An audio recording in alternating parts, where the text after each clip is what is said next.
Good afternoon, Flagstaff, Arizona, viewers all over the nation, wherever you are. Welcome. Happy Sunday to you.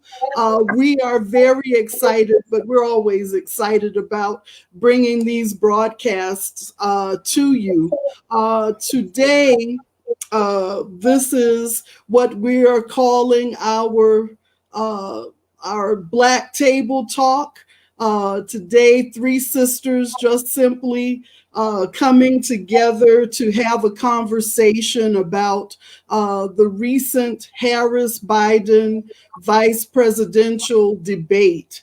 And so I'm not going to waste any time. First of all, our returning sister panelists are Dr. Ann Hart and Sister Quiana Dickenson, and they are becoming quite the familiar faces with the Live Black Experience project on these different topics that we're bringing to you bi-weekly and our hot topics on Sunday. So I want to jump right in. And I want to share this video. So let's just start there. The mistake Kamala Harris made tonight was over-smirking, over-smiling. She was just not prepared for it. You could see it in the facial expressions, in the attitude that she took. I'm speaking! She barked again and again when Mike Pence tried to respond to her. You interrupted me, September 30th, Are you going to you said it. apologize yet? No. Let me talk. Quiet. She could do little more than make these awkward smiles and just shake her head. I don't think she did a good job of making herself likable, and the scowls and the funny faces were not that helpful. Those smirks and nods and eye rolls and those facial expressions and the way she behaved were really off-putting. Well, not even the plexiglass could contain that strong side eye that Kamala Harris was giving the vice president. Smug, smirking. It's not something Americans or regular people like. What people took away from it was a bit abrasive, a bit condescending. Don't ever use the word smart with me. Don't ever use that word. There's nothing smart about you, Joe. Clearly, she blatantly lied over and over again. Take a look at West Virginia, mailmen selling the ballots. They're being sold. They're being dumped in rivers. They want to take out the cows. Her rambling, her disorganized answers, at times were even hard to watch. Are you saying that what you said on that bus 11 years ago, that you did not actually kiss women without consent? Nobody has more respect for women than I do. So for the record, you're saying you never did that? Things that, frankly, you hear these things are said.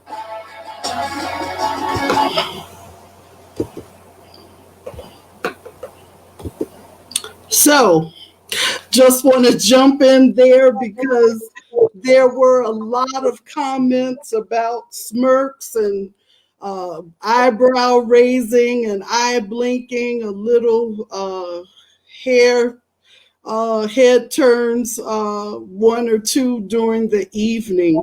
And so we're doing this because oftentimes Black women are misunderstood, misinterpreted.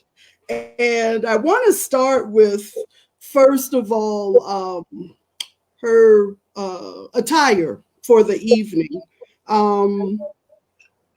I want to start with this little quote. Style is a way to say who you are without having to speak. And that's something that Yves Saint Laurent said many years ago. And so as I watched Ms. Harris, Senator Harris, come onto the stage, the first thing that I noticed, and after years of being in fashion, I'm always looking at dress because it's a very powerful statement. And yeah, right. So I know beyond a shadow of a doubt that dress affects the psyche of the wearer and those who are seeing or interacting or engaging. So to me, the Black monochromatic look that she had, black on black that night, meant to me that she was deadly serious. She came across as just very confident that evening. So I want to kind of start there, jump in, ladies, on how maybe you felt. I felt like her look was sophistication and power, not overly done, just a simple black suit, silk shell. What do you think? So I think, first of all, I want to thank you all for Quiana Dickenson and you, Bernadine, for having me back to share in this conversation as I watched the debate. But the first thing I noticed when she came out on the stage in her blue suit and her heels, you know, she came out in a power stance, power outfit. She took her position. She pivoted and gave a little, you know, receptive nod to her, to the vice president. And she didn't have on a lot of jewelry, but I thought her hair was flawless. You know, the hair was flawless. It was on fleek.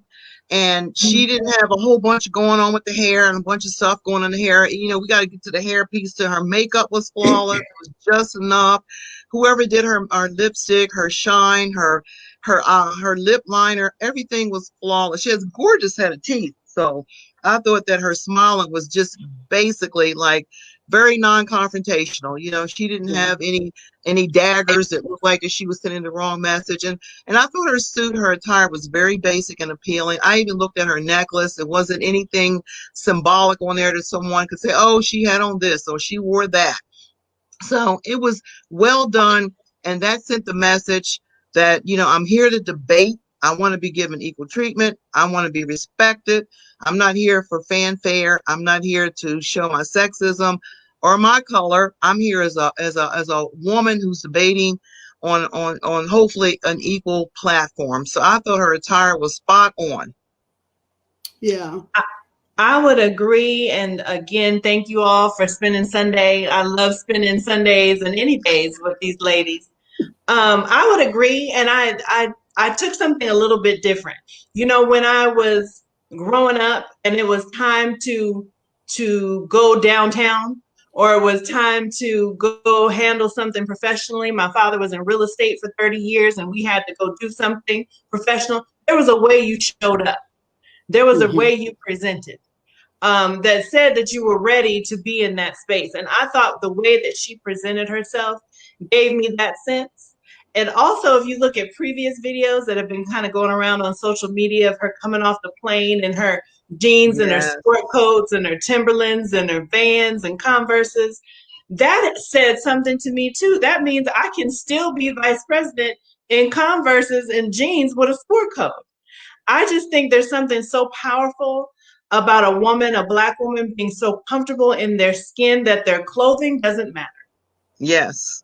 And that to me says that she can have a conversation with young people. She can have a conversation in a business setting. And isn't that what we have always been able to do, whether we are in church, whether we are in business, whether we are at home in our most comfortable, you know, house coat, whatever it is, we command a level of respect just based on how we show up in our presence. And her presence was beautiful. But it also didn't take away from her command of respect and dignity and her deserving of being in that space. And you know something else, Quiana, I agree with you as well. And I was just thinking, we're talking about when you go downtown, one thing that I know that she did not do, because we tend to, especially in my opinion, as women, especially Black women, we wear labels, you know, and there's certain designer, she didn't come out in, you know, with Fendi labels or, you know, a St. John suit. And, you know, she used a basic approach to dealing with this so that it would be receptive, in my opinion, to the American people, because sometimes labels can put you in a position where people look down on you. Right. Exactly. And I do want to say, for the record, I did search extensively on where that suit came from, could not find anything out there. about what designer. So just a basic suit, definitely a classic look. So I looked at it as, I think that's something that she's possibly had in her wardrobe for quite some time. So I really appreciated that. I do want to talk a little bit about the jewelry. As a former jewelry and jeweler, and I still just love jewelry. But I'm going to speak also as Sarah Harrison's sister in Alpha Kappa Alpha Sorority Incorporated.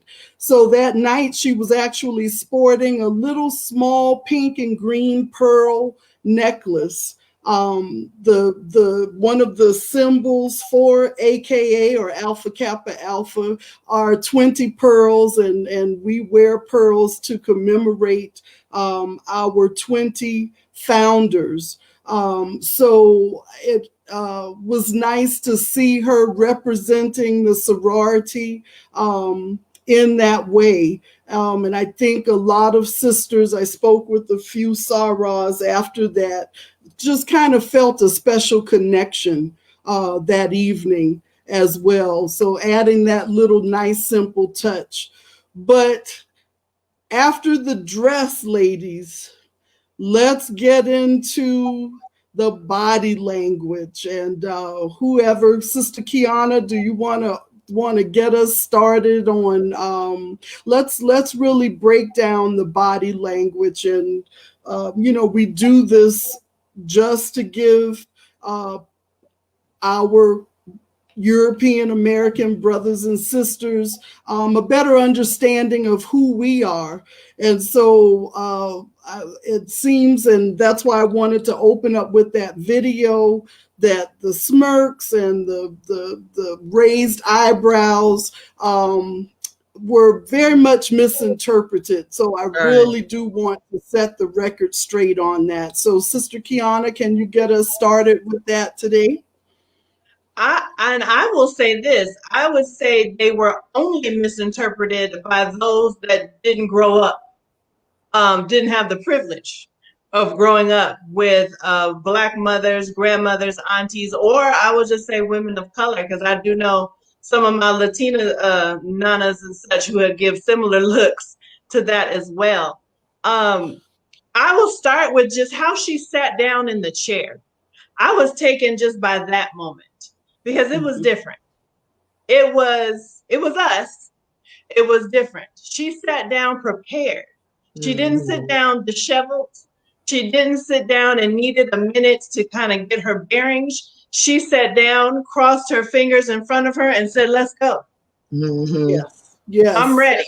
Whatever you have, whatever question you have, I'm going to answer it, and I am attentive to it. My presence is here for it. And I'm also setting the stage that I'm going to be available to explain our position, to explain where we are. And I am letting you know now that I will not, as my grandmother says, accept any foolishness tonight. And let me define what foolishness is for everyone who does not understand that common colloquialism that is part of our community. Is we will not tolerate any disrespect, any misbehavior, any talking above and or over.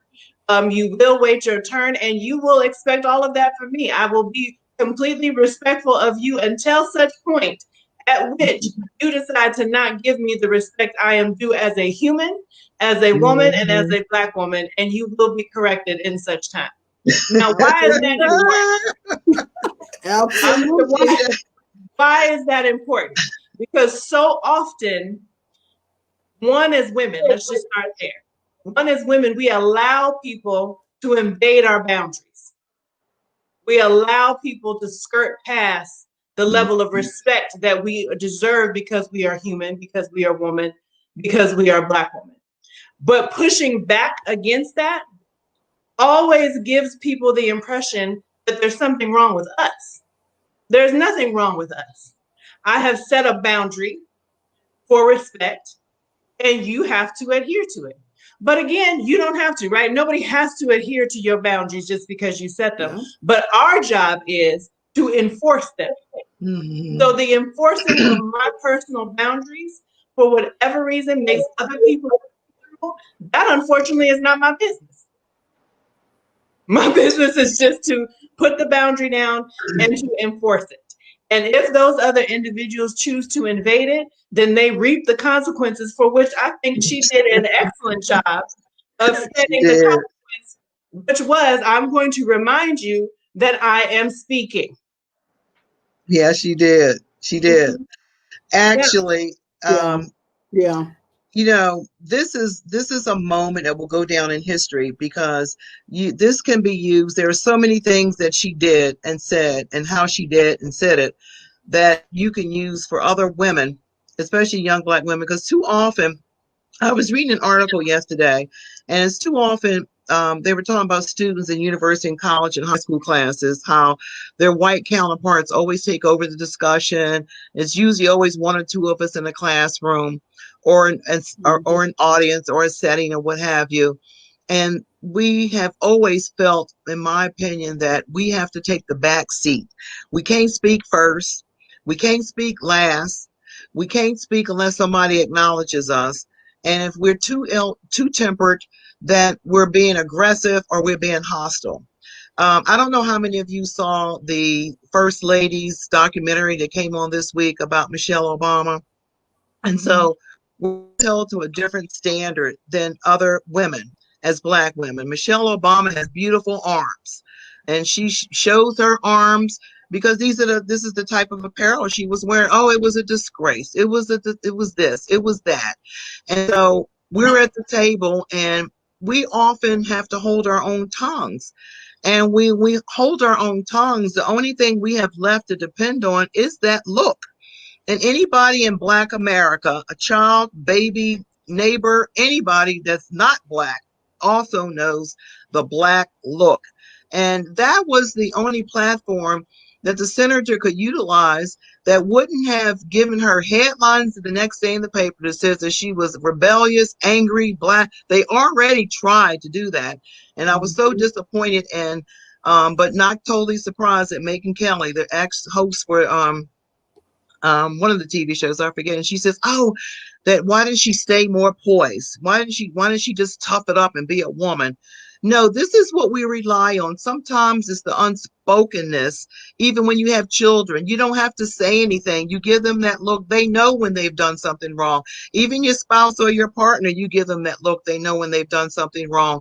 But her charge was to use this platform that had been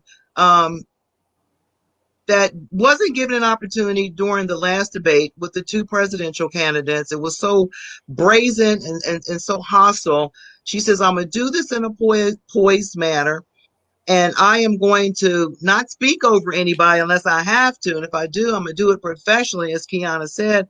But this is my only backdrop that I have to show you you're lying. You're not telling the truth. I don't know where you're getting this information from. Let me hear what lie you're going to tell now. And really, did you really say that? And no, that didn't happen. And boy, you need to stop. Okay. And she clearly stated, showed that with her facial expression. So where will we be if we didn't have that opportunity to use that? Exactly. You mentioned because we are our sister's keeper. That's what we're talking about today. And you just mentioned First Lady Michelle Obama.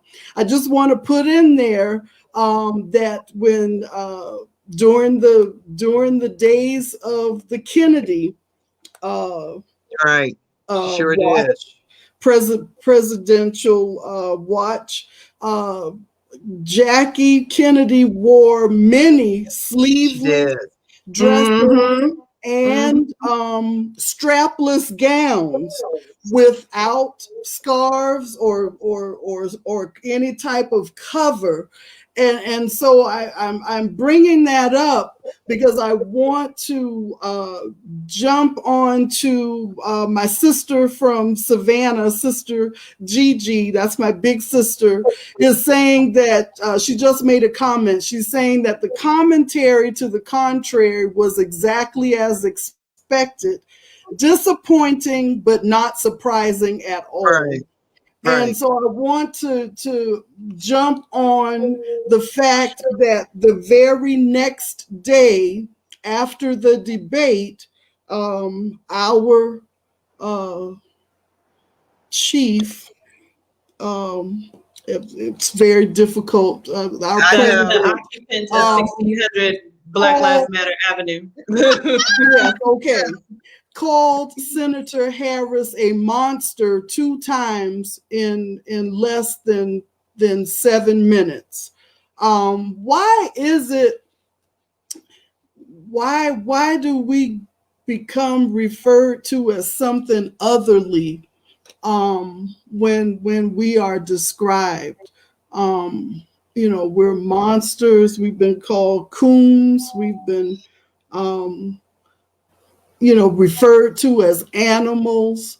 I find that very interesting. And if any of you can, either one of you sisters today can kind of help me out with that, that would be good, because I mean, we saw in that little 1.5 minute snippet, the president, clearly cutting people off, saying, I think, remarks that were not civil, that were very disrespectful.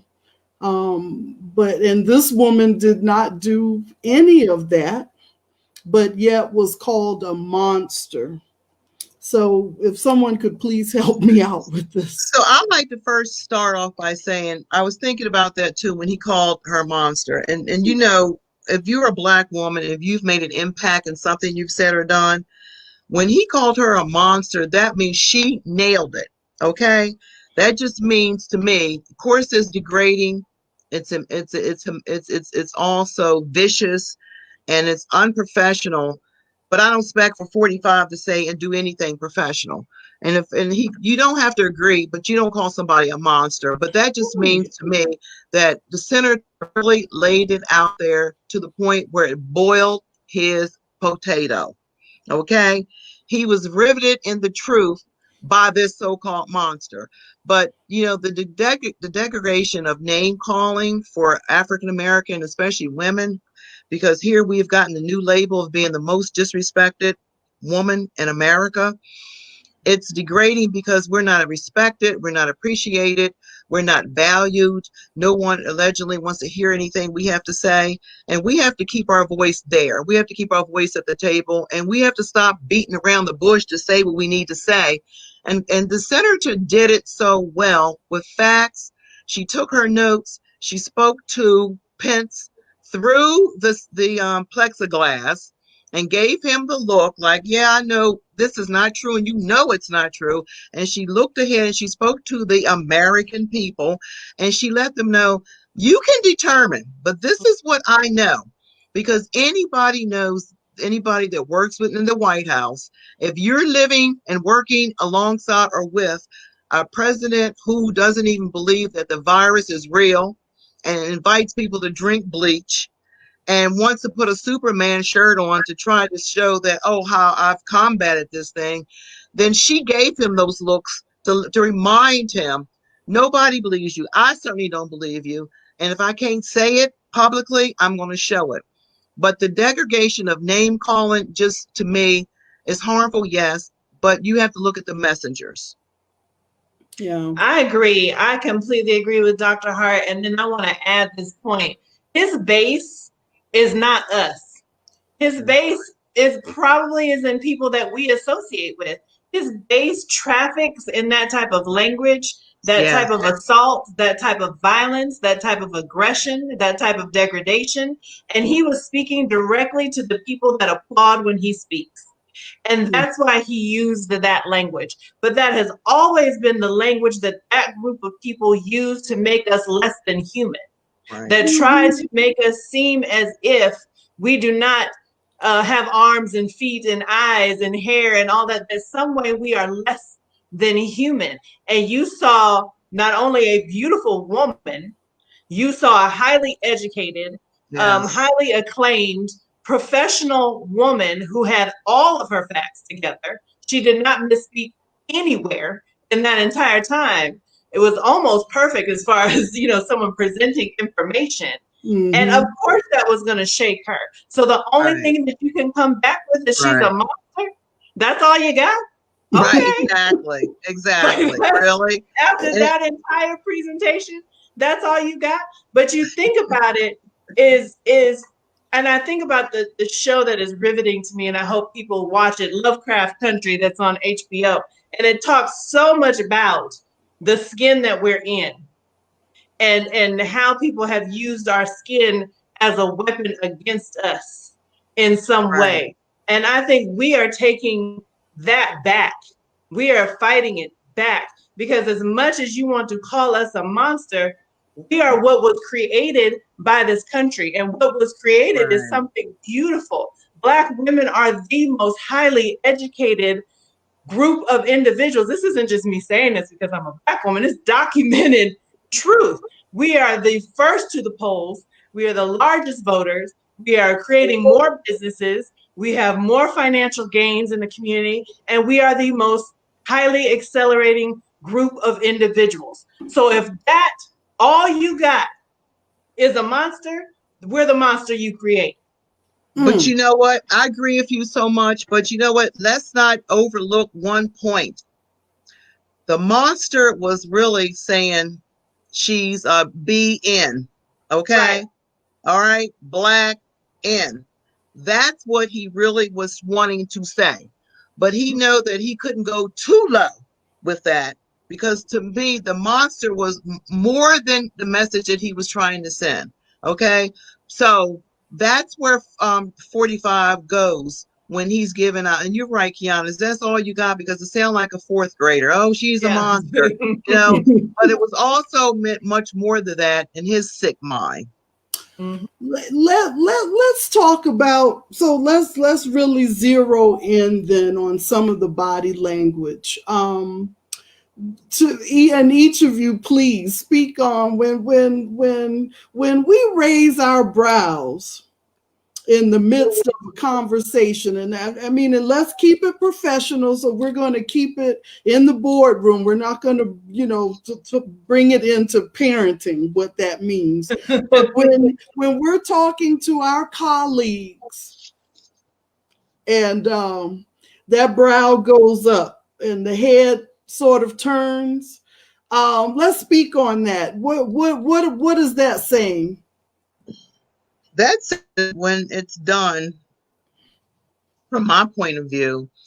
The thing of it is that when you're having a conversation, especially when many of us are at the table at work, are we sitting with our colleagues, and that you cannot outright say, you're lying, you're not telling the truth, or Harry or Molly or wherever, where did you get that information from? So you give them the look. To me, it's trying to make them understand, decipher what you're saying, because this is really not true. Our looks that we give are meant to give the messenger an opportunity. Wait a minute, get it right, because I'm telling you by not verbalizing it that your information is not factual, it's not truthful, or and this is not good for the process or whatever's going on at the table. Because when you're speaking to someone, you're giving the look, you're actually giving them a warning. And maybe sometimes even after that warning, you might pull them aside afterwards and say, look, I was trying to help you out by giving you the look. And when you raise your eyebrow, when your eyebrows leaving your skin, leaving your pupil area, that means you're really off the charts and telling some misinformation. So depending on how strong those looks are, to me, accelerates how much of misinformation and lacking of facts that you're messaging to others. Sister Quiana? I would even say where your behavior might be encroaching upon being out of line. True. And where you have to decide that their level of professionalism isn't matching the occasion. And that look is a reminder and a warning, to Dr. Hart's point, that it is time for you to revisit your behavior in this moment, Exactly. especially when you are addressing this group of people. Mm-hmm.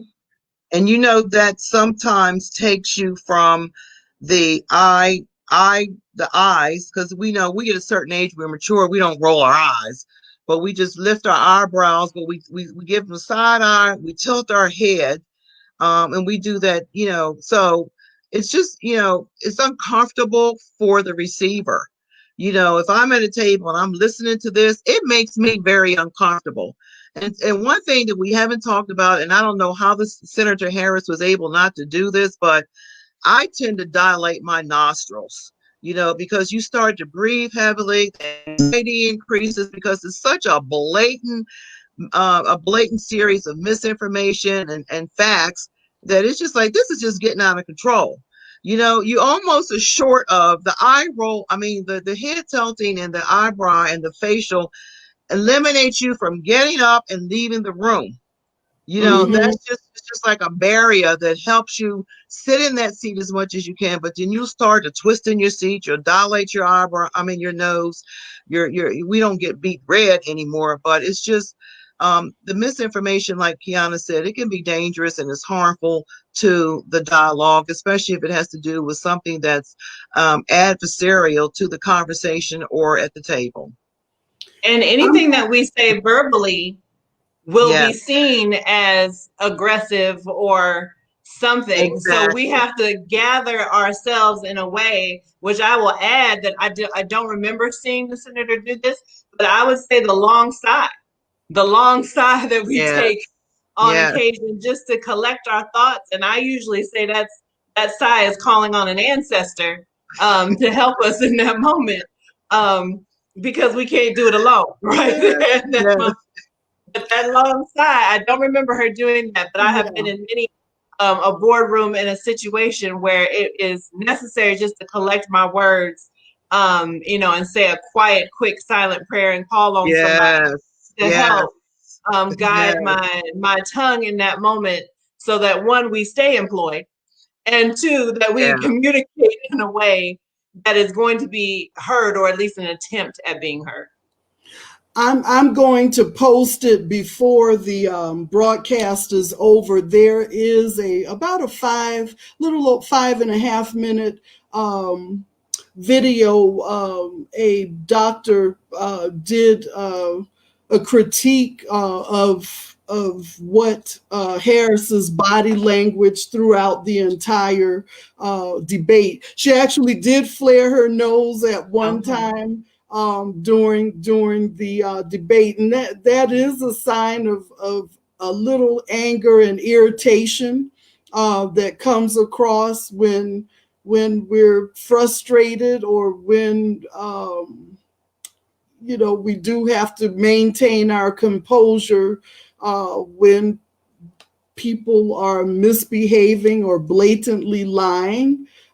So there was one brief moment where she did flare her nose in the debate. There actually was, does anybody remember the moment that she kind of jumped out of her seat a bit and positioned herself like almost facing Pence during that? Do you remember that, Dr. Hart? I remember her turning, and yes, in answer to your question, I do remember that. And I remember when she did that and she turned and looked through the plexiglass, and those are the moments that I like the most. And when she turned to him and was basically saying, Mike, come on now, you know better. He just rolled out his misinformation, his blatant, fake facts in a way that it actually, be honest with me, it put me to sleep. The only time I stayed awake is when she was talking, because he is boring. He wasn't engaging, and he wasn't giving up anything. And if he said that word for the American people, 23 times I was going to bark, okay, for the American people. But she was like holding on to herself because, and when she did that, in answer to your question, she was just trying to contain herself, you know, because it was just that blatant of misinformation that he just rolled out. And when you overtalk like he did as many times as he did, I mean, he was, and that's the other piece of this, and you're probably going to talk about this, Bernadine, but I just think that Senator Harris got abused from not just the vice president, but from Susan Page as well, because I don't think that she gave her equal opportunity to speak. I think she stopped her and she allowed Pence to roll out his conversation, his narrative longer. I mean, she had it from both sides, and she had quite a bit. And that's when I saw her trying to like move around in her seat, because it was like enough. You know, let's be fair about this. And it wasn't a fair, equitable distribution of time and narration given to her as was given to Pence. And if I could just add to that, you know, competence has a consequence to it. And because Senator Harris is such a competent, respectful, professional person, it is easier for Susan Page or any moderator to try to get her than it is the person that is acting like an infant. Right. So, you know, so it was easier to put, you know, boundaries in that, to keep her in line than it was the other person, which isn't that what always happens to women? Because women are more respectful in situations. So people will allow us, because we do know, to be quite frank, how to behave and be professional. It is easier to quote unquote put us in place than it is to get the person that is misbehaving.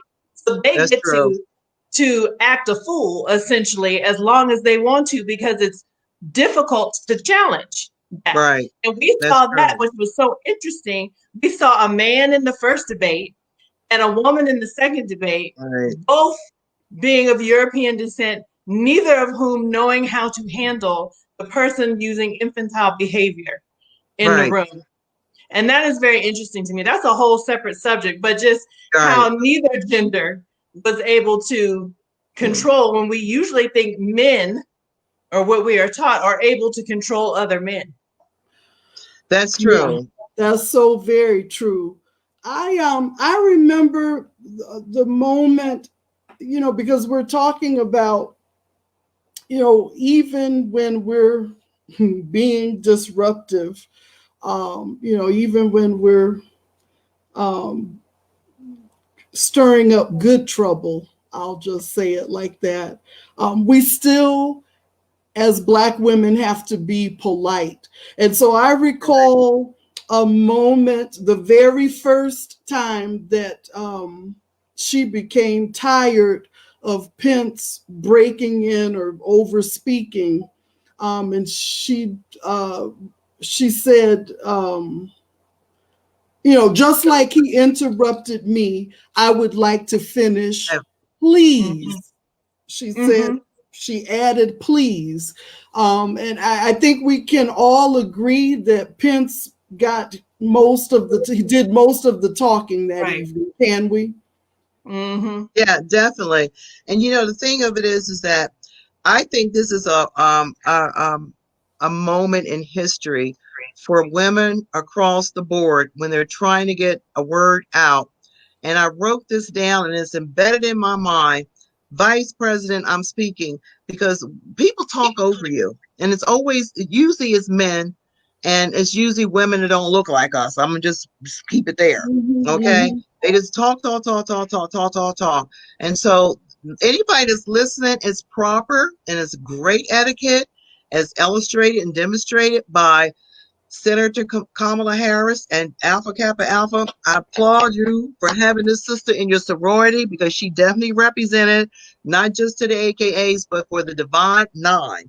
And when she said, I'm speaking, excuse me, I am speaking, she said that 4 times during the whole debate. And I think that is perfectly a nice etiquette and professional way of getting yourself at the table and finishing your point, because it's oftentimes the people ignore and want to speak over Black women or Black children or Black people in general. But women, we have a lot to say.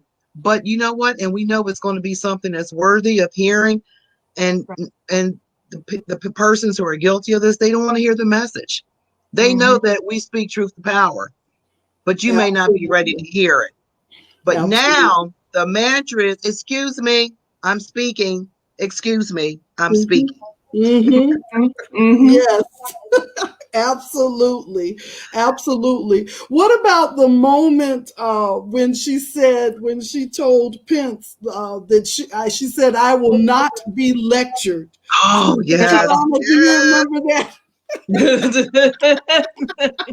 And you will not give me a history lesson. You will not give me a history lesson. And he kind of looked at her and he almost wanted to go, oh my gosh, because this man knows he doesn't have any intellectual depth back on and when it comes to historical things that happened. And she had to correct him about Abraham Lincoln, and he was the one that said, we will not place another justice here until the new president does this.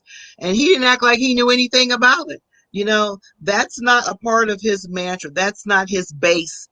That's why the vision and the narrative that comes from 45 and a half and 45 is shallow, you know, because, and when Quiana's mentioned this earlier, and this is what I am so appreciative and respectful for what you said, Quiana, about the senator having that depth of knowledge and that intellectualism because of her experience, her background, and everything that she's done. I mean, this is a woman who is a prosecutor and she is a senator, okay? And she has the information, classified and otherwise, and she represents the state of California. Actually, debating Pence was like small potatoes for her. Exactly. I think the big challenge for her in this whole debate was the fact that she was under a microscope for her body language and she had to keep her composure. Sometimes, I mean, how can you stay on point with your content when you know that you're going to be subjected to all these other nuances that shouldn't be part of what you're trying to do and representing your message? You know, if they could have said something about her hair, they would have, or her necklace, because I appreciate you explaining. I didn't even pay much attention, but I knew it was something that wasn't glaring symbolic, like a cross or something like that. And the sorority would have been the only people that would have been able to say, oh, I see what that is. That was her little blankie. That was her opportunity to have something sacred that she could hold on to, that she knew if anybody's got my back over here, not only is my sorority sisters, but the Divine Nine. Yes, Divine Nine has her back. And she had a little flag on her little lapel. But to concentrate on your content and to deal, like Quiana said, with infantile behavior, but to make sure that she can minimize the rhetoric the next day through media, especially with that Fox 10, of all these different things that she said or didn't do. Right. And it wasn't about, this debate was not about her knowledge. She was able to get her knowledge all the way through. It was very clear how knowledgeable she was, how prepared she was for the day. But this was a gotcha moment for certain people. It was framed as a debate, but it was, let me see how we can rattle. And I truly think that's what the last debate and this debate was. Let me see how much I can put you off your game. Right. To show or demonstrate competence. And we all know that Joe Biden is an emotional human being and he has deserved and earned the right to be an emotional human being. And he's a fighter. Right. And he is not going to allow you to just stand there and bold-faced lie. You know, he doesn't come from that part of town that will allow you to do that and have that level of disrespect. And Kamala Harris isn't either. But when she does it, there's a whole different connotation to being a woman who is passionate about how she feels about issues. And she was able to, in some way, and I truly believe she called on every sister, every Divine Nine member, and every ancestor to help her get through that, to be able to contain that and get her brilliance through in that. And she prosecuted a case. And that comes from training. Years of training to be able to say, these are the issues. This is what I'm here for. This is what I'm going to explain to you. This is what I'm going to leave you with even though the person on the other end did not answer not one of the questions when was asked, she still did what was required of her and answered those questions. Yes, and she let it known. She let it known by saying, "I'm the only one on this stage." I mean, let's not get it twisted. Let me remind you, I'm the only one on this stage. And I want to kind of talk about that. That there are some sisters out here that are not afraid to speak up and speak out. But they do it with a dignity and grace and professionalism. But the foundation of that is, don't mess with me. Exactly. I mean, that's the realness of it. And I think this is something that our counterparts, our European American colleagues, our constituents are going to have to become accustomed to. We're not many of us come with a bowed head.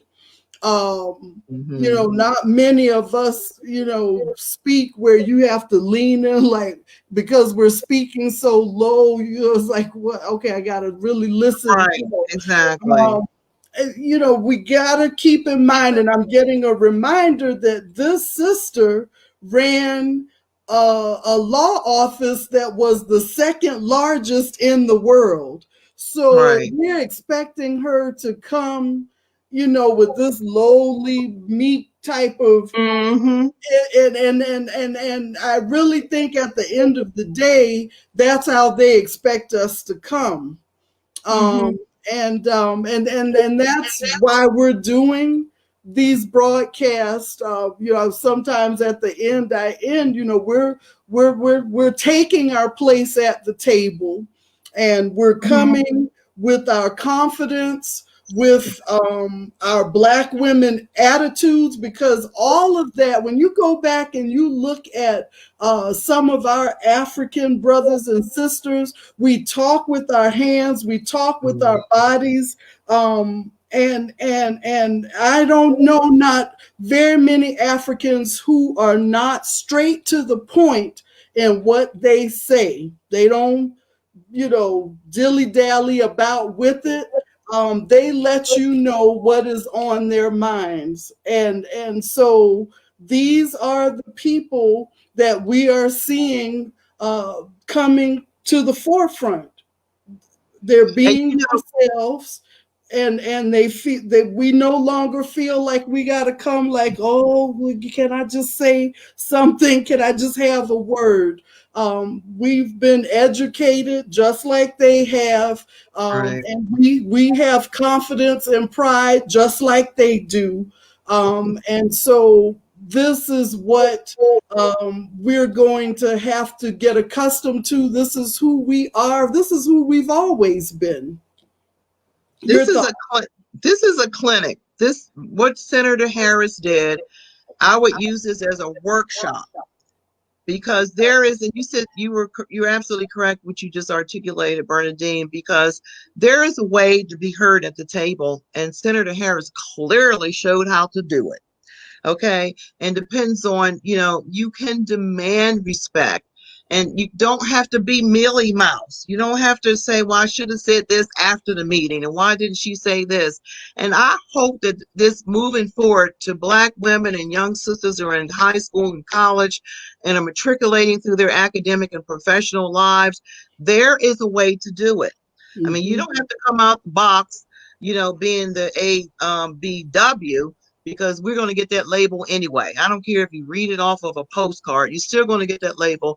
But Kamala clearly showed this is how you can do it with your grace. And I don't know how she was able to insert those beautiful smiles and glistening, because it also enhanced her I'm not here to fight. I'm here as a person who has a moral center. Number one, I'm a listening. I will listen to you. I have a heart. I'm going to compose my message to you. But she showed this is how you do it. I mean, if that wasn't a classic class that can be put into a workshop, or this is how you do it manual. Senator Harris did it with class. She did it with class. And that's how you can get your voice heard at the table. And I will also say all of us are educators. And I would also say we have all experienced at least one or two young ladies, one or two young African American ladies that have approached us after a class or after a semester and says, how do you do that? How do you stand in front of this class and keep everybody in check and remain who you are, true to yourself? How do you do that? There's always somebody watching, and we have a responsibility, which is, you know, beyond the politics of everything. There's a whole 2 generations younger that are watching this. Yeah.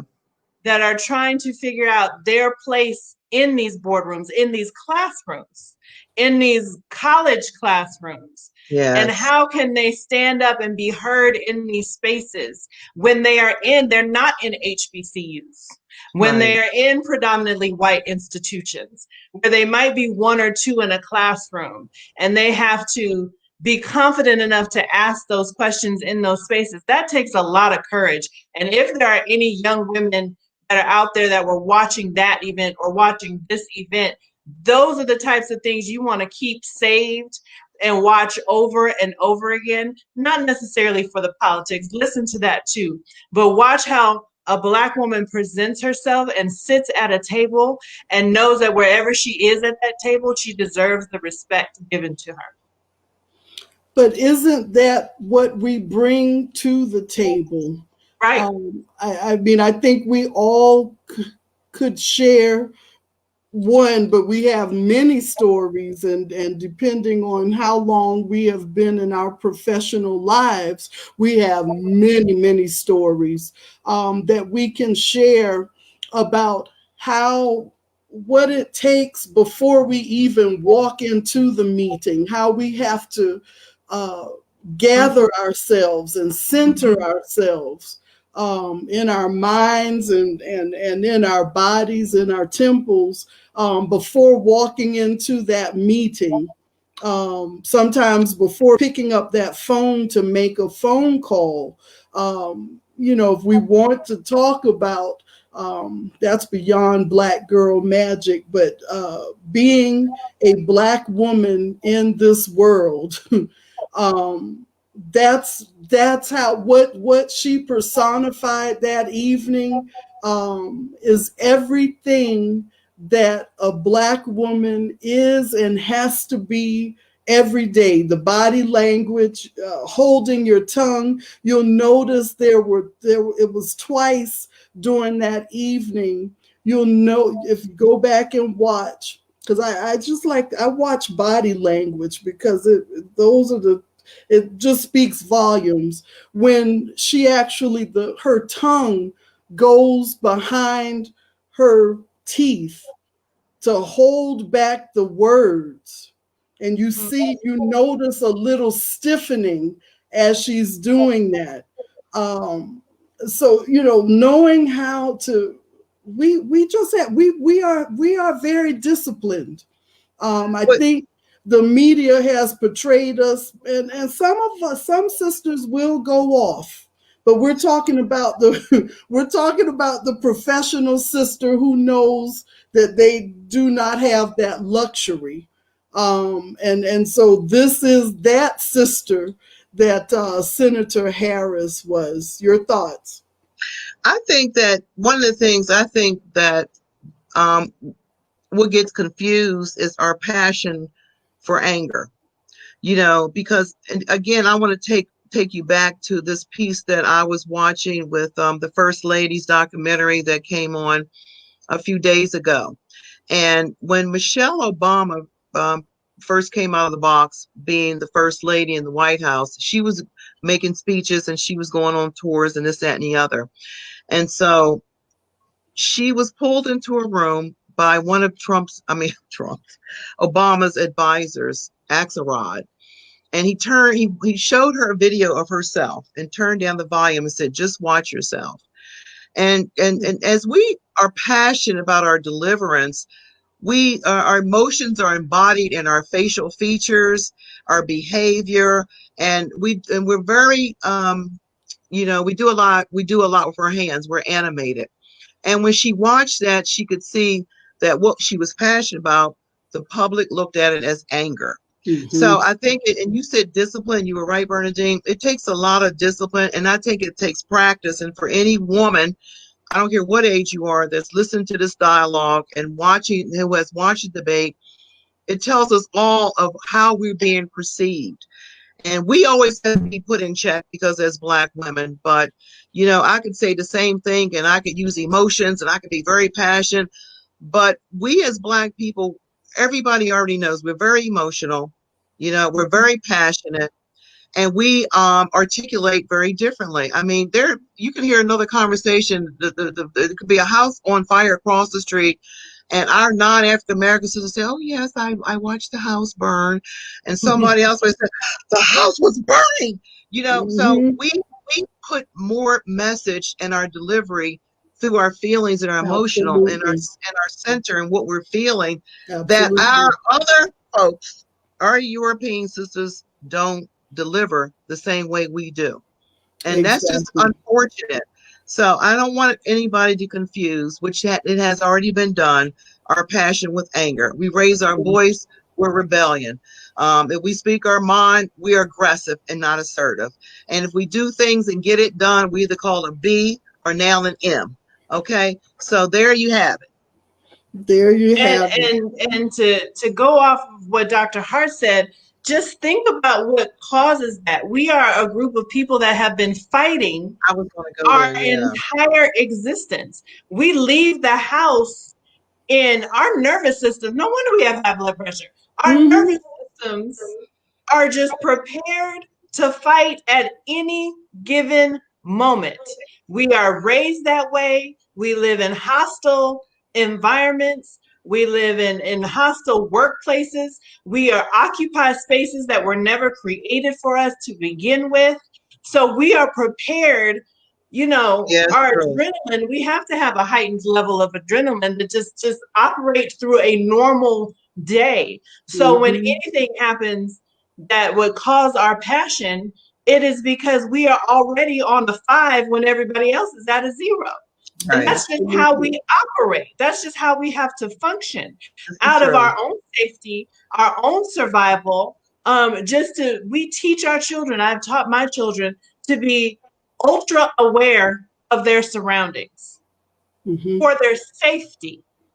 That's not something that everybody else has to teach their children, but we have to teach our children that, to be ultra aware.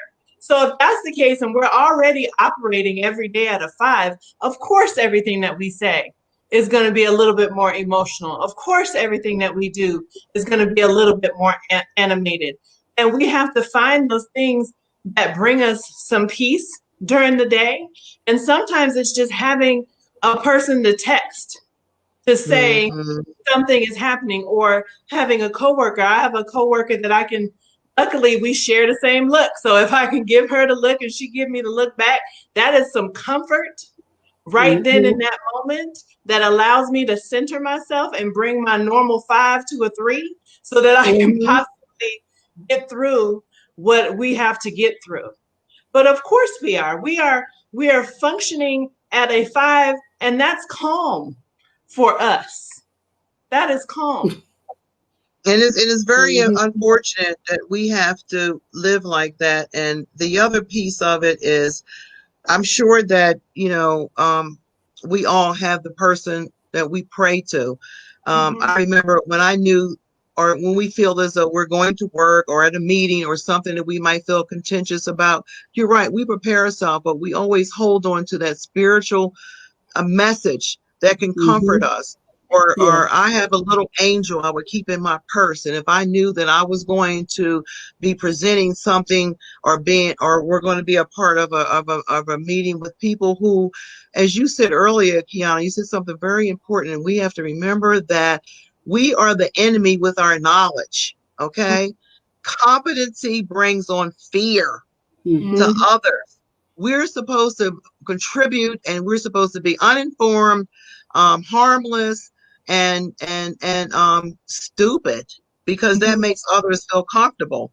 And sometimes we have to dummy down during our interviews. We have to dummy down with our employers, and have to pray all the time. We have her, I'm sure Senator Harris had her prayer before, during, and after, because that's our center. We know, just like during slavery, sang songs, sang spiritual songs, and that helped us get through our crisis. We leaned heavily, the Birth of a Nation talked about, we leaned heavily on prayer. And that's all. What else did you have? That's so it. Our spiritual center gave us peace, the unknown, because as Quiana said, when you got in your car in the morning, I mean, I would bump some rap until I pull up to the garage. Okay. Right. And I say, may no weapon formed against me prosper, because you feel like you're walking into enemy's camp. And I'm sure Senator Harris felt like that. I'm sure she had the general nervousness that we all have, because that she wasn't going to be perceived to be able to have an equal partnership at the table as two intelligent professional people, I should say, that were going to be able to contribute equally during that debate. And so Pence did everything he could to knock her off her game, but she held steady. She really did. And she didn't have to go low. So, the anger is misrepresented for, when we're passionate, it's misrepresented for anger. And you're right. I saw someone in the chat say it's unfortunate, but we just have to hold our heads high. We really have to continue to and support one another. Like you said, Quiana, help these young sisters and women that are just so, I don't like to call people weak, but I think they're fearful to speak their voice. But because I've worked alongside and have known people who have said, why don't you just speak up? And people fear, if you have to lose out on an opportunity because you spoke your mind, then it would have been worth something, in my opinion. Absolutely. My ladies, how fast time flies. It is 1 minute after 3. And, we do these talks to put it out there, to set the record straight, to have the hard discussions. And this conversation today is only the beginning of educating, enlightening, and informing our counterparts on who we really are. They have put us into whatever box or however it is that they have tried to define us for over 400 years, and we are not that, and we never have been. And so now that we really are beginning to take very prominent places at the table, and I like how you described it, Dr. Hart, that this is a clinic. This is a learning experience for the entire world, not even the nation, for the entire world, to really begin to see us as the great people that we have always been. And so I think that evening, I know a lot of Black women, Black and brown, red, yellow, were very proud to see Senator Harris, Sarah Harris, at the table that evening. I want to leave us with, this is because we had one male viewer that I'm seeing that commented, and I think this will open dialogue further as we go along, because I think we have 2 more debates, vice presidential debates. But there was a comment that says, I wonder if it would help to solve the problem of speaking over the time limit, to begin a timer the moment someone speaks, and if they go over the allotted time, the remainder would come out of closing remarks. Maybe you two want to leave us with a thought on that, and that we could come back with, and I know we will, especially if there is some sort of other presidential debate. But do you have any thoughts on how the talking over time limit or talking over the other person, how that could be remedied? I'm going to say from a political perspective, no, it's not going to be fixed in this election cycle because we don't have people that play fair. We don't have people that go by the rules, that respect rules and are professional. So this is just not something that's going to happen in this cycle. We are not going to see debates unless they are in two separate places and somebody can mute each person's microphone. That is not going to happen. This person that occupies our White House right now is not at all interested, as we have seen for 4 years, we should not be surprised, in participating in or honoring rules. So no, that's not going to happen. And if you are seeking these debates as a way of determining who you are voting for, I would say you need to look back on the last 4 years of each person's behavior as opposed to these debates. There's nothing that they're going to say in 90 minutes that you don't already know. So, and I agree with you, Quiana, and the way you express that, Quiana, I agree with you 100% because you're right. They're not going to play fair with the two people involved. So let me just get that out there.